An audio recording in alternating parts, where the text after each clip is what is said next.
The future of the 124-year-old Allouez prison is unclear, but Tim Michels knows what he wants to do with it if he wins in November. We have a crime problem in Wisconsin right now. Hope is on the way. A new era is upon us. And what we see behind us, the Green Bay Correctional Institute, is part of the solution. Michels was joined by State Representative David Steffen, who has long been fighting for a new facility. Michels says the prison does not work for the current number of inmates and is also deficient of technology. It's why he wants to build a new prison with a capacity of 1,500.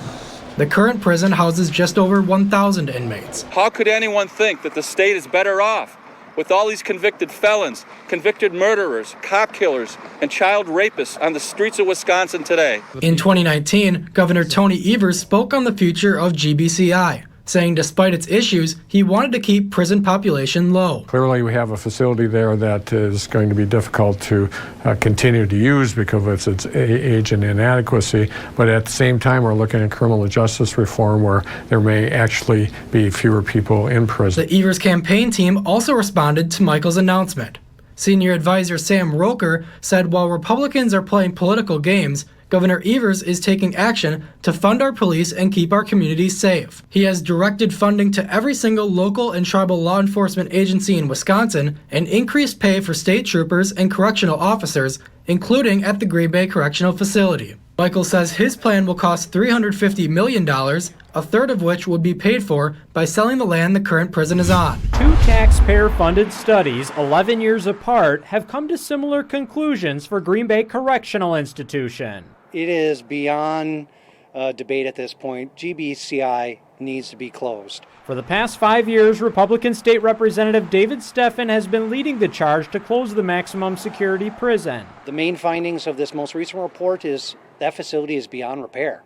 It has failed all 5 of the major building code and construction codes relating to prisons. The $600,000 study provides 3 options that could help close the prison. Proposed expansions to Dodge and Fox Lake prisons would each cost well over $300 million. Steffen prefers the option of relocating Green Bay's inmates to Stanley Correctional, which would convert to a max security prison. Stanley's inmates and others would also be relocated, along with 2 minimum security prisons likely being built near Milwaukee. Steffen says that option is more cost-effective and will take less time than his original proposal of building a new maximum security prison in our area. To be honest, there's a lot of groups who have been very much opposed to the idea of having a brand new maximum security facility built. Many believe that we need to take a look at how many people we have in those institutions. Governor Tony Evers is expected to unveil his 2-year budget in February. What do you believe is the best solution for the prison, and do you have any plans to address it in your next budget? Yeah, we will be looking at all options. There's no question about it. But the most important thing, yes, we have to look at facilities, but we also have to look at the whole issue of criminal justice reform. Are we putting people in prison when it would be much better to make sure that they get the help they need instead of going to prison? The fact that this report took 3 years to develop, and it took my office threatening to take Department of Corrections to court to get the report, seems to indicate to me that they're hesitant to make a big decision and show leadership on this issue. If a solution is found, new development could offset the 368 jobs lost at the prison. A 2018 study concluded redeveloping the prison site could create 1,000 new jobs and at least $1 million annually for property taxes.